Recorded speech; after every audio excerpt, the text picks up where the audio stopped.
தம்முடைய போன ஜென்மத்தில் பாவ புண்ணியத்தை இந்த ஜென்மத்தில் அனுபவிக்க முடியுமா? ஊர் சுத்துறது, கோயில் குளம் போவது, இதெல்லாம் அனுபவிக்கக்கூடிய இடம் 9ஆம் இடம். அதற்கு பிறகு 10ஆம் இடம் தொழில். சின்ன வயதுக்காரங்களுக்கு பார்த்தோன்னா 10ஆம் இடம் கேந்திர ஸ்தானம், படிப்பு கொடுக்கக்கூடிய இடம். 11ஆம் இடம் பெரிய லாபத்தை கொடுக்கக்கூடிய இடம், பெரிய பிசினஸ் பண்ணக்கூடிய இடம். மூத்த சகோதரனுடைய அந்த லக்னாதிபதிக்கு நட்பா இருப்பாரா பகையா இருப்பான்னு பார்க்கக்கூடிய இடம். 12ஆம் இடம் அயன சயன போகம்.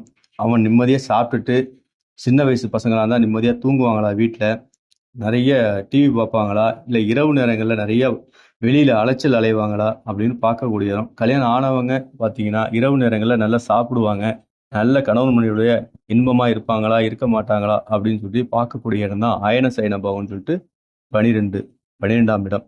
இந்த 12 இடங்களும் ஒன்னோடு ஒன்று தொடர்பு கொள்ளும் போது இந்த ஒவ்வொரு மனிதர்களுக்கும் யோகமா இருக்குமா பாவமா இருக்கான்னு சொல்லிட்டு தான் இந்த கோச்சாரத்துல பார்க்கக்கூடிய காலங்கள்